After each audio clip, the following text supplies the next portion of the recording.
Hey y'all, I'm Holly. And I'm Pearl, and this is Hold My Sweet Tea.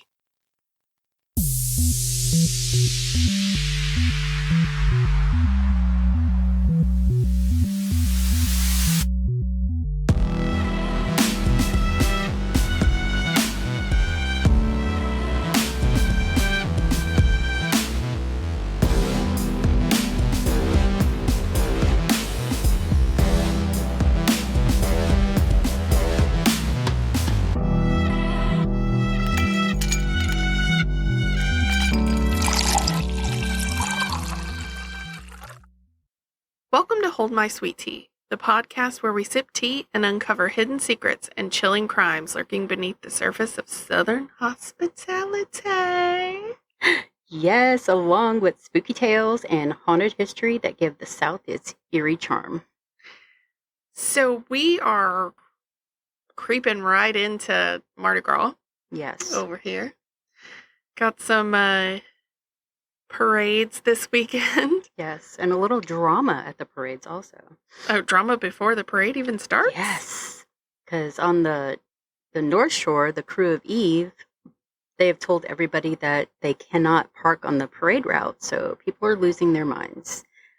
There's nowhere you can park. Right, like just that.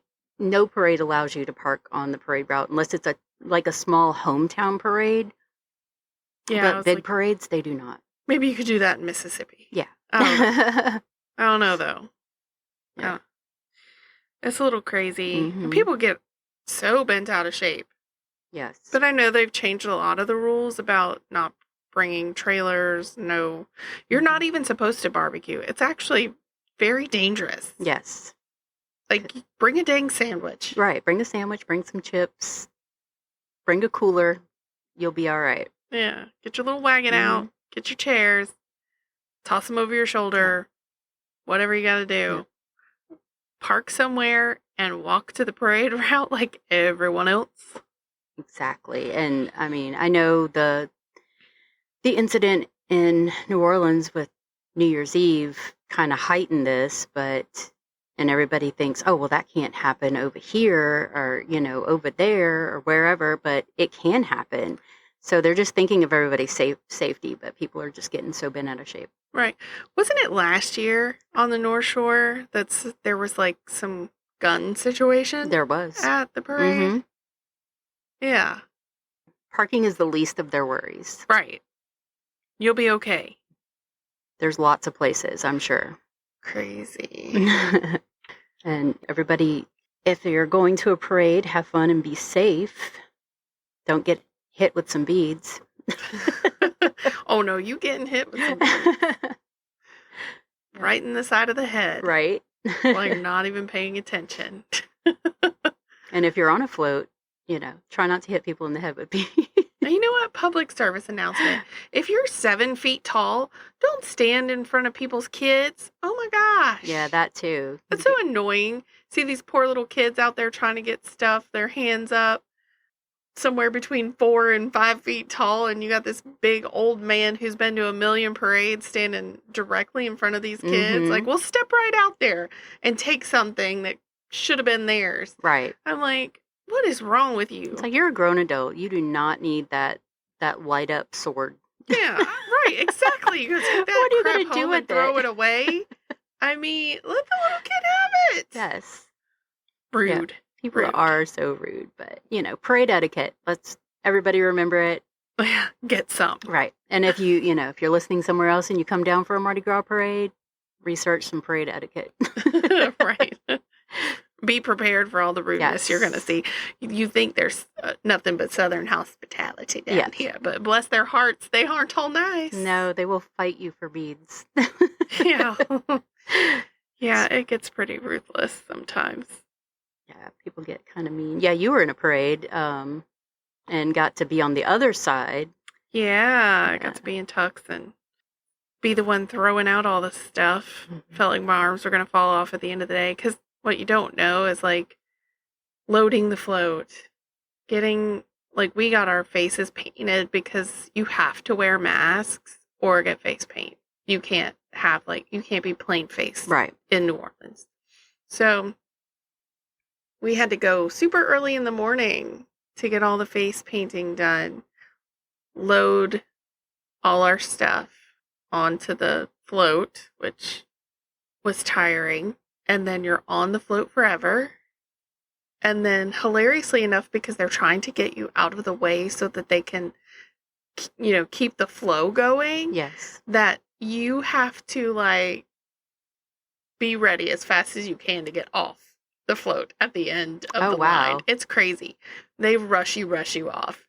And, we had a lot of stuff to take off because we also DJ'd on the float. Mm-hmm. And so there was all the sound equipment, all the speakers. We literally ended up getting pulled almost back to the very beginning of the parade route again because we needed more time to get everything undone. Right. You're like, I'm working as fast as I can. The guy pulling the tractor was like, it's fine. I'll just let you guys off way down here. You think you can be done by then? And I'm like, yeah. But then you don't realize how fast they pull you when there's not a ton of people on there. And I was just like, please don't let me fall off this float. Right. And then you have to walk forever. So yeah, we had to take all our stuff off and stand on the side of the road and wait for an Uber so we could Uber back to our car. Wow. Yeah, a lot goes into being on a float. So it's like a dusk till dawn situation. And yes. Yeah. And you feel it. Yes. I'm absolutely. too old for that. I was like, after the one time, I was like, no, I'm good. I'm happy to have experienced it, but whew. Not anymore. No, not for me. Especially in the city, so. Right. It's fun, though. Mm-hmm. People are crazy. Over some plastic. Yes. Over some plastic, over some specialty items. Because, Tux does the plungers. Yes. And they decorate those. And I know I was trying to hand one to a girl off the side of the float. And this man, like I said, getting all up in the business, trying to grab it. And I was like, no, sir, this is for the little girl next to you. That's not for you. Right. I was going to hand it to her. I'm like, yeah, right. Right. You want to take that plunger and run. Give me my bejeweled plunger. Right. Exactly. Give that to that child. Let them go home with that little plunger trophy. Right. This is my plunger. Yeah, a lot of the parades, in case you didn't know, they do specialty items. So Tux does plungers, Muses does shoes, Zulu does coconuts. So they give out all kinds of cool stuff. Yeah, imagine getting whacked in the side of the head with a coconut. Yeah, that would hurt real bad. What'd you do this weekend? Oh, I went to the Zulu parade and got knocked out. Got a concussion from a coconut. I don't remember any of it after the coconut hit me. Right. Well, today's story is going to be a rather spooky one. Our haunted history story takes place in Savannah, which is the oldest city in Georgia. The city was established in 1733 and today is considered one of the most haunted cities in the United States, next to New Orleans, because we all know that New Orleans is extremely haunted. It has to be. Oh, yeah. Today's story is the ghost of Little Gracie.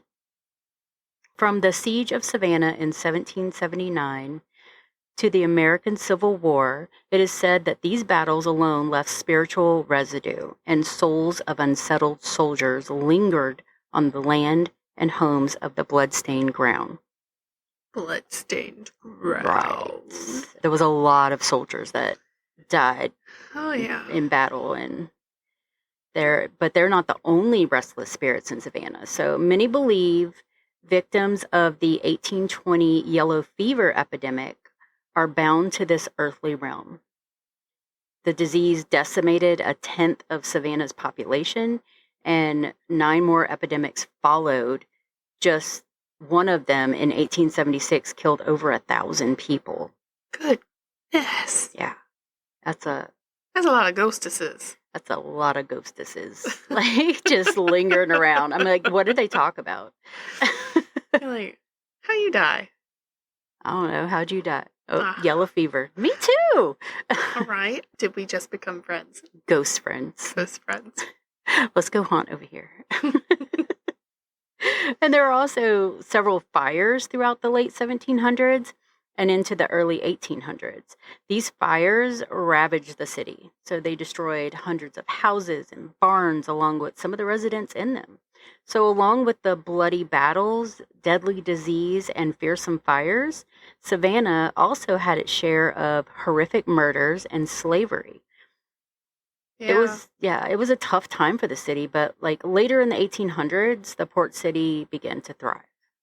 But one ghost in particular seemed to capture the hearts of locals as well as people from all over. Cool. Yeah. So in 1883, inside the Grand Pulaski Hotel, 6-year-old Gracie Watson, a vision in white lace, rosy cheeks, and beautiful ringlets, suddenly became extremely ill with pneumonia. Not the pneumonia. Yes, the pneumonia. Back in the mid 1800s, the understanding of pneumonia was very limited. The bacterial cause of the disease was not fully understood.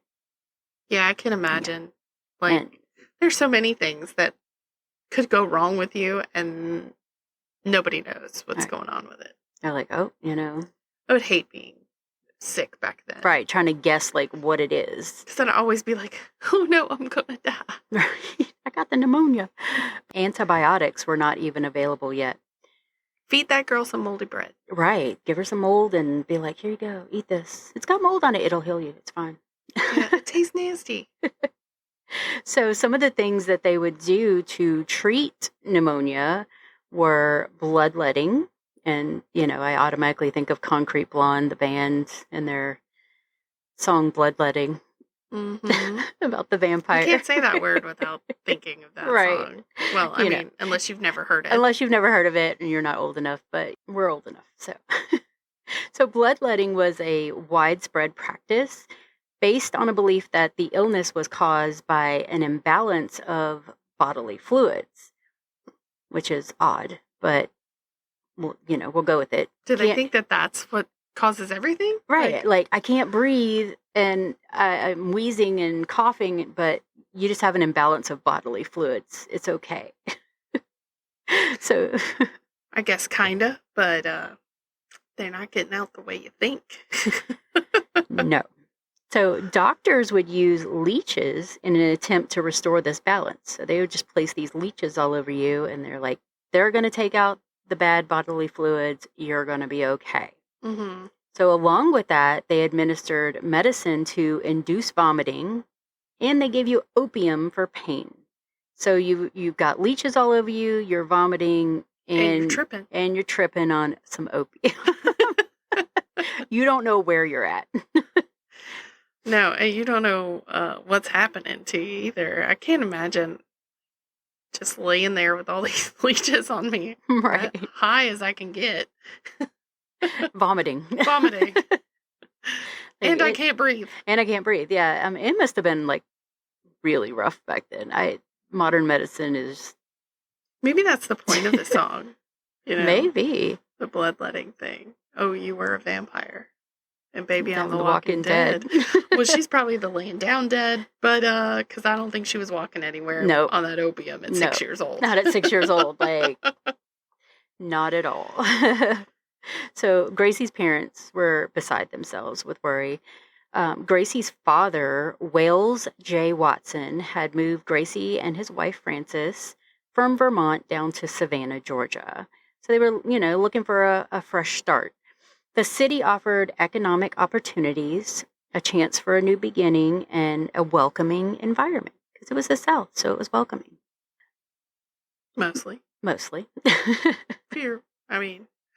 then, if you were the right color, it's welcoming. True. Which is awful. Yeah, totally. Mr. Watson quickly established his family at the Pulaski Hotel, where he gained employment as the hotel's manager.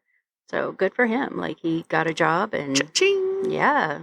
The hotel was built in 1835 and it was a very prominent hotel in Savannah in a thriving port city in the late 19th century. So it was located on the corner of Bull and Bryan Street. It was known for its luxurious accommodations and prime location in the heart of the city. It was a social hub for Savannah's elite with lavish parties and social gatherings. It was the place to be seen at. Everybody would come there. They would have some lunch. Family would come in and stay there. So I think hotels back then also had kind of like social areas where people could come in and just hang out. Hang out, yeah, like a exclusive club, but they would like a big gigantic parlor. Yes.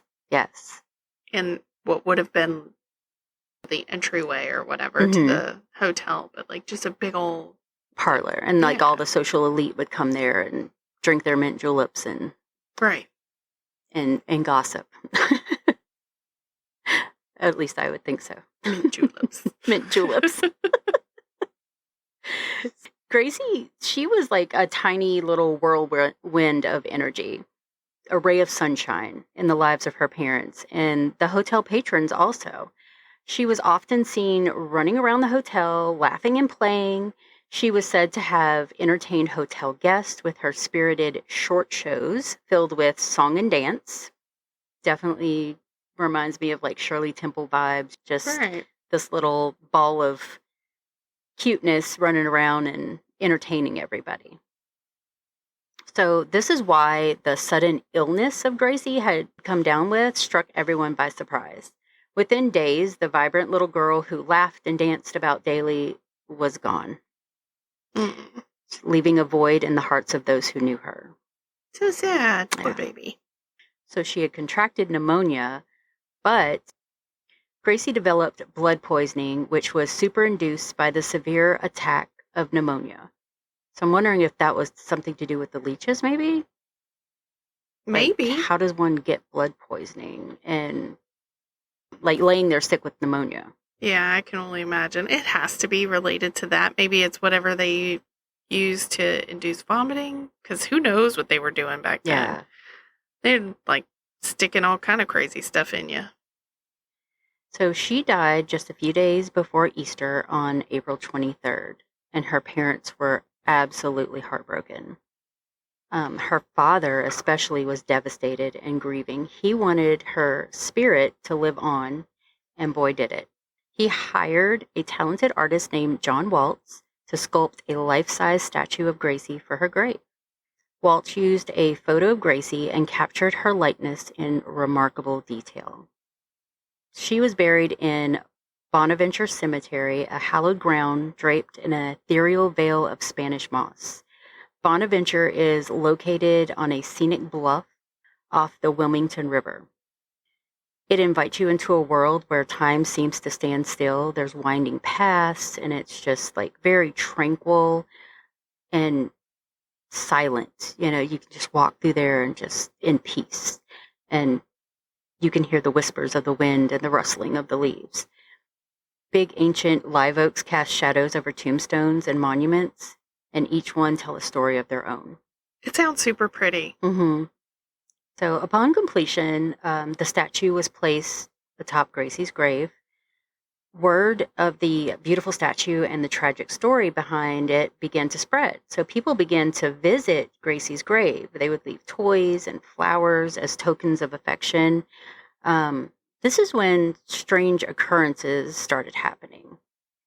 Many visitors claimed to see tears on the statue's face. They would stream down, and some say that the tears are tinged with blood, adding a macabre element to the story. So, you know, they would just kind of roll down her face.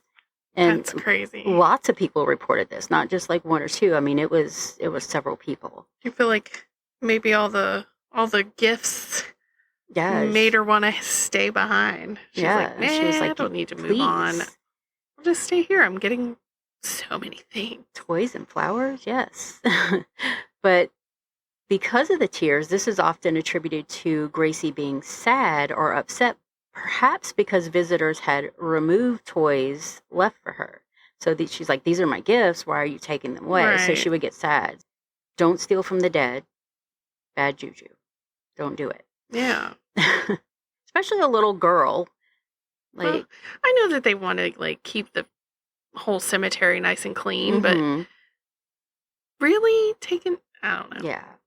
So other people reported a playful spirit seen flitting amongst the tombstones, a happy little girl in a white dress and a smile on her face. She would disappear as quickly as she would appear. Almost like she's playing a little hide and seek. Yeah, so she was just flitting around, running around the tombstones, playing hide and seek, laughing and playing. There's even stories of Gracie's statue changing positions or disappearing altogether. What?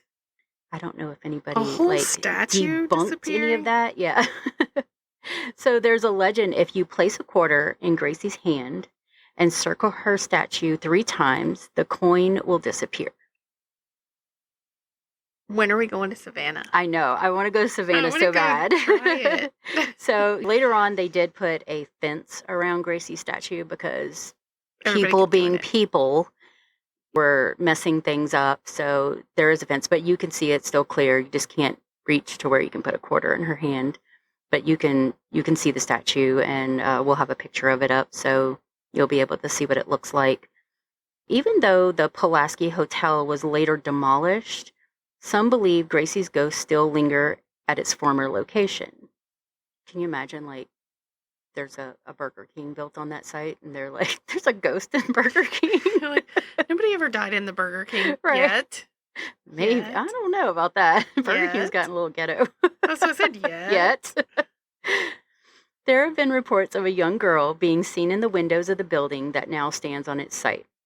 People also claim to hear a child's laughter and little footsteps dancing around. The Watsons stayed in Savannah for a few years, but overcome with grief, they moved back to their native New England. They found it just too painful to remain in the city where their daughter had died. Like I said, she was their only child, so Right. I don't know if it's that they couldn't have any more children or they just chose not to, but they carried this grief with them for the rest of their lives. Gracie's story became intertwined with Savannah's identity. So Bonaventure Cemetery, once a quiet resting place, transformed into a popular destination, attracting visitors eager to pay their respects to the little girl frozen in time. Her story transcends the realm of living. There's ghost tours that go through there. They'll tell you all the stories and the things that people have seen and the little tricks that Gracie plays. And I really want to go to Savannah now so I can see that. I know. We need to make a list of all the places we want Yes. to go, because I feel like we could get a bunch of them knocked out because they're all kind of in the same direction. Yeah, we could just like go on instead of a pub crawl, a cemetery crawl. Something. A ghosty crawl. A ghosty crawl. Just all the spooky little locations along the way. Because, I mean, we have, what is it, the Museum of Murder in Mhm. Pensacola, Florida. Definitely want to do that. So that is on the way. So we could I mean, I've stop been there. interested in seeing Savannah in general, not even Mhm. just the cemetery, but Yeah. you know, that makes it more interesting. Yeah, and I've been all over Georgia. I've never been to Savannah because I have a lot of family that lives there, especially in North Georgia and up in the hills and the hollers.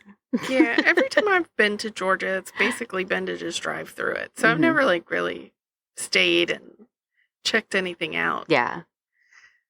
And Nah. I didn't know Savannah was that haunted, so it's beautiful there. The things you find out when you Yep. start looking for it. When you start looking for spooky stuff. Gracie's continued to touch the hearts of those who visit her grave, leaving an indelible mark on the city of Savannah and becoming a symbol of innocence lost, a reminder of the fragility of life. So her statue stands as a poignant reminder of a life cut short, forever woven into Savannah's history. You know, rest in peace, Gracie, because that's just sad. Yeah. Especially back in that time, like the pneumonia and the blood poisoning taking you. Yellow fever. Like Yeah. the flu killed so many people. It's like crazy Yeah. Black Death. You know, you just keep going on Yeah. and on with all the sickness that ever happened before we knew anything about actual medicine. Sometimes I don't think we know anything about actual medicine now. No, because some doctors will be like, oh, yeah, here, just take this. And it has nothing to do with what you're telling them. Yeah. And then you find a good one that'll actually listen to you. And Which- then they retire. And then they or- retire or move somewhere else. Or have babies. Or have babies. I know. I want you to have a life, but I need you to also make sure I have one. Yes, I know. I found such a good doctor, and then she had a baby and stopped practicing for a while. I'm like, no. Yeah. But yay for your baby. Yeah. Congratulations. Yesterday I had an iron infusion done, and I've never had that done before, but anemia. I had very low iron count, like dangerously low. She's like, you can die of low iron. I'm like, oh, thanks for telling me. So then I started Googling stuff, and I was like, I'm going to die.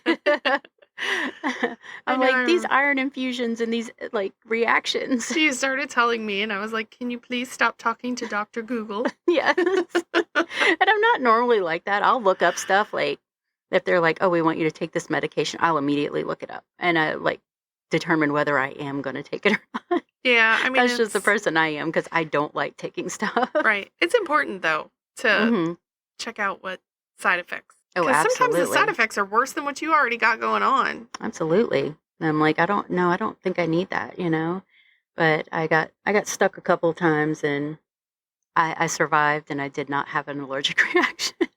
But you did get a nasty bruise. Yeah, I got a nasty bruise on my hand because my vein kept rolling, and she couldn't get it on my hand, so she had to put it in my arm. Yeah, and then you had to sit there bored for an hour because you couldn't move your arm. I know. But it was in a big cushy recliner, so Oh, it was comfy. Yeah, it was comfy. It wasn't bad. But that's the story of Little Gracie. If you ever want to go to Savannah or find yourself going that way, you should stop by the Bonaventure Cemetery and check her out. Thank you for joining us on Hold My Sweet Tea. All sources used to create this episode can be found in the show notes. The music for this episode was created by Patty Salzetta. If you enjoyed hearing about Little Gracie, please be sure to subscribe and leave us a review. You can follow us on Facebook, Hold My Sweet Tea, Instagram at @holdmysweettea_podcast, TikTok, Hold My Sweet Tea, the interwebs at holdmysweettea.com. We have a YouTube channel at Hold My Sweet Tea Podcast. We are on Spotify, Pandora, Amazon Music. Everywhere. We're everywhere. There's no excuse. You can find us. Absolutely not. You cannot miss us. We are on every listening device. Right. We are in all the places. On all the apps. We are carrying us around in your pocket. You just don't even know it. Right. So you might as well give us a listen. All right. And if you have a case you would like to have covered, or even a ghost story that you want to tell us, and we'll happily pass it along, or a cool piece of Southern folklore, please email us. And you can also email us just to say hey and tell us what you think at Steeped. It's STEEPED @holdmysweettea.com. That's right. So follow us everywhere so you don't miss a single thing. Hold My Sweet Tea is a Drunken Bee production. Bzz. Y'all remember to stay safe out there, and just because we're dipping doesn't mean you can't keep sipping. Bye. Bye.